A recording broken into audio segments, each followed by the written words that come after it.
আজ সারাদিনের একটা ফুল ভিডিও নিয়ে চলে আসলাম। বাবার শরীরটা ভালো না, ডাক্তার বলেছে ডিম, দুধ, পুষ্টিকর খাবার খাওয়ার জন্য।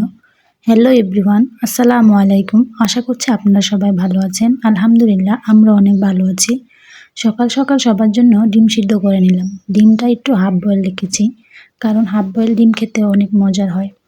সকালে মা বলতেছিল চাল শেষ হয়ে গেছে, চালগুলো নেমে ভালোভাবে ঝেড়ে নিতে হবে। তার জন্য অনেকগুলো চাল নামিয়ে দিলাম, মা চালগুলো ঝেড়ে নেবে। তার সাথে দেখলাম বাবা অনেকগুলো টমেটো নিয়ে এসেছে।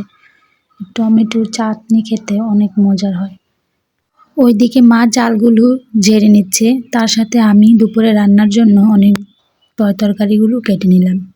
গতকালকে লাউ রান্না করেছিলাম, সেই লাউয়ের সিলকাটা রেখে দিয়েছিলাম। সেই সিলকা দিয়ে আলু দিয়ে কাঁচামরিচ দিয়ে ভাজি করলে অনেক মজার হয় খেতে। তার জন্য লাউয়ের সিলকা আলু একসাথে কেটে নিলাম। প্রথমে এগুলো ভাপ দিয়ে নেব যাতে সিদ্ধ হয়। তারপর পরিমাণ মতন তেল দিয়ে পেঁয়াজটা ভেজে লাউয়ের সিলকা আলু কাঁচামরিচ একসাথে দিয়ে অনেকক্ষণ ভেজে নেব। ভাজা হয়ে গেলে শেষে অনেকগুলো ধনিয়া পাতা দিয়ে নামিয়ে নেব। ভাজিটা খেতে অনেক মজার হয়েছিল। আবিদ আর তাসপিল দুপুরে দেখি অনেক মজা করে এই ভাজিটা দিয়ে ভাত খেয়েছে। এর পাশাপাশি আজ একটা শুটকি রান্না করব। সেটা হলো লইট্টা শুটকি। লইট্টা শুটকিটা আলু পেঁয়াজ দিয়ে রান্না করব। অনেক মজার হয় এই লইট্টা শুটকির তরকারিটা খেতে।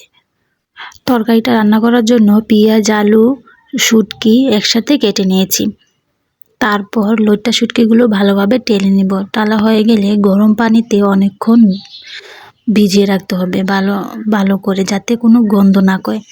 তারপর তরকারিটা বসিয়ে দেব। প্রথমে পরিমাণ মতন তেল দিব, তারপর পেঁয়াজ আলু কুচি করাগুলো দিয়ে অনেকক্ষণ ভাজবো যাতে পেঁয়াজটা নরম হয়ে আসে।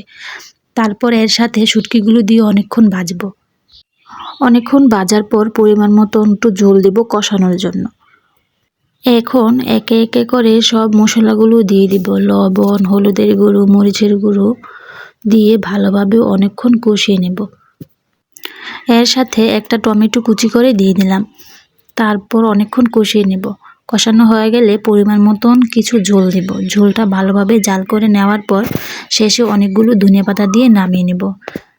এই তরকারিটা খেতে আমার কাছে অনেক ভালো লাগে, তার জন্য দুদিন পর পর এই তরকারিটা রান্না করে থাকি।